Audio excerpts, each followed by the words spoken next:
Warrior, great news coming out of New Mexico, and I'll tell you why it's so important.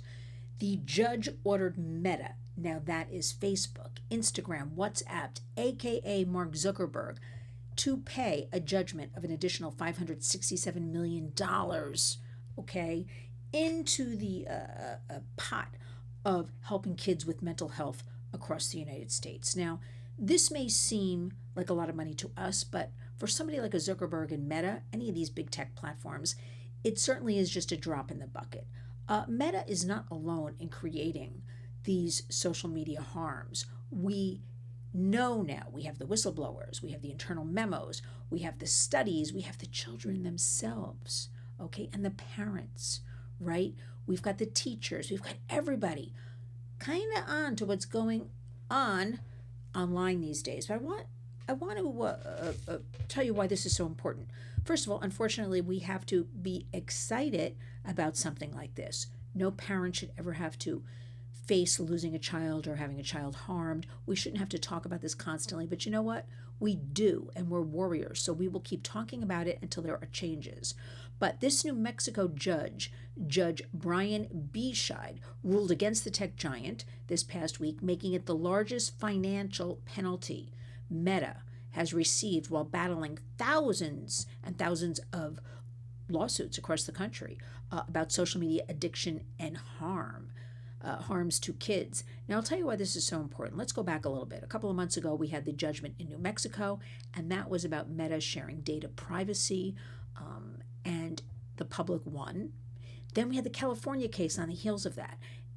Public won. That was about product design, that big tech intentionally, this was Meta at the time in California, the lawsuit, putting out a product that they know is harmful to kids. We're talking about product design, which would be the infinite scrolling, the addiction to the product. We're not talking about banning speech or anything like that. We are talking about product design.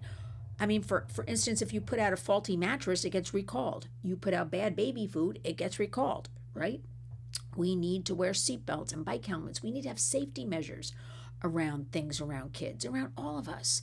And big tech right now has nothing. But what I want to talk a little bit about why this $567 million was judgment was given in addition to that initial case in New Mexico of $375 million, and that was back in March, a few short months ago. And I was so proud at that time because that was a jury. So that's our peers, our warriors out there who felt Meta is and was responsible for social media harms to kids, okay, after witnessing all of this proof that came forward. And a shout out to the brave whistleblowers who have worked at these companies, in particular Meta, who have come forward to share with us. I mean, this is really taking their lives into their hands, this kind of information. Here's the good news. With this new $567 million in New Mexico, Meta is now barred from sending push notifications to accounts belonging to underage users on Instagram and Facebook between 10 p.m. and 7 a.m. I'm all in for that. Okay, kids need their rest. No devices in the bedrooms. We always say that. The company, Meta, must also enforce the amount of time underage users spend on their social media platforms, prohibiting them from spending no more than 90 hours a month on social media. Now, again, we at the Warriors want to point out this is about Meta, but Meta is not alone here in this regard. All social media platforms are a contributed factor to the current, well-documented youth mental health crisis across the United States. Today, we're talking about, though, New Mexico. Of course, a Meta spokesperson came forward, as usual, and said they plan to appeal. Now, again, this may seem like a drop in the bucket. Combine the 375, the 567, that's almost $1 billion to Meta. But what I'm here to say is there are thousands of these lawsuits pending across the country. Thousands. Meta and other big tech employ so many lobbyists on Capitol Hill. They're spending millions and millions fighting child safety legislation. I think it's fair to say that they know something is awry here, something is going on, that they will be held responsible. They've been given a free ticket, a free ride for a very long time now, and now the hammer's coming down on them. The New Mexico State Attorney General said, for years, this is a quote now, Meta knew its platforms were harming New Mexico's kids, from feeding a youth mental health crisis to connecting predators with children, and it chose engagement and profit over their safety. Today, Meta is paying for that choice. We know from the internal memos, we know from the whistleblowers that so many predators.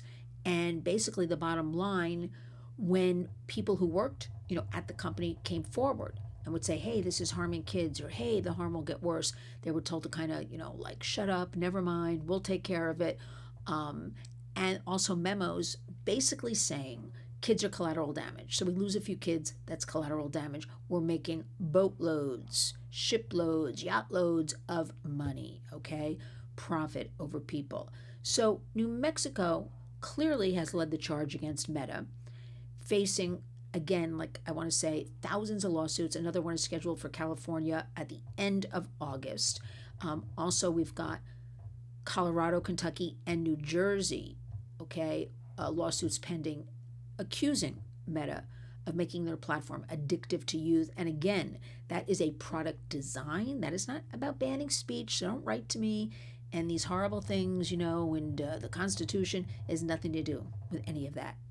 Put the pressure on big tech. Yes, parents are the first line of defense. Don't fall into what I heard one Fox morning news host say Friday morning, very adamantly, it's up to the parents about our Kids Online Safety Act, when it was announced, that passed out of Commerce Committee, right, a markup, and now it's being worked on before it goes to the president's desk to be signed into law. And the Kids Online Safety Act basically says, big tech, you have a duty of care. You put out a product, you better do everything in your power to make it safe for kids. I don't think that's too much to ask. I don't think you do either. So we're going to be following this very closely. We'll keep you aware of what's going on. Remember, we need a law like the Kids Online Safety Act in place.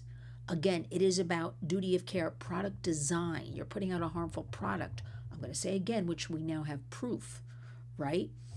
Those internal memos, shame, shame, shame on Meta. But here's the thing, we're sitting on AI, artificial intelligence. So just a shout out to throw into the mix that it's back to school time for everybody. Please, if you do one thing, well, you should do a couple of things. Get involved in the classroom if your child's in kindergarten, if your child's in 12th grade. Ask what kind of ed tech, that would be education technology, is being used in the classroom, what the lessons will be this year. Bring some other parents with you. Respectfully talk about it. There's kind of power in numbers. Understand what your child will be doing all day online, because we don't want your child going to school to sit in front of a screen all day. That is so counterproductive. And we have a lot of reports right now that teachers are busy managing the screens of the pupils, of the students, right? That's wrong. Nothing can replace a human being, an actual teacher, right? Humanity. So get in there. This is a great time. If you haven't started school yet, to get in there, formulate a plan with some other parents. If your school has started like Georgia, Florida starts this week, some other southern states, just go in there and ask. And you have every right to ask for a textbook, and also for the assignments to be a package of papers, with the work on it, so your child does not have to be. A lot of schools will say, yes, your child has to be. Everybody's doing it on Chromebooks and iPads. No, you don't. So be a warrior, be a challenger, be a changer, because community creates change. So congratulations, I want to say, which is kind of a bittersweet word. We at the Warriors work with many survivor parents. Their children are no longer with us, but these brave parents have never stopped going to their state capitals, have never stopped going to Washington with us, have never stopped sharing their stories, their pain, their horror, because they don't want any other family to have to go through what they go through. So we owe them. We owe them a couple of things. We owe them these lawsuits, okay? We owe them changes in the products that are put out for our kids online. And we owe them a piece of legislation like the Kids Online Safety Act that just basically says, don't believe the hype, the propaganda floating around, or the bots that come after me that say, big tech, you put out a product, you have a duty of care to put out a reasonably safe product for our kids and for all of us. Keep that in mind. Remember, there's a lot going on. Turn to the Warriors, lynswarriors.org. But make a commitment when you wake up each and every day. Definitely go out and be a warrior.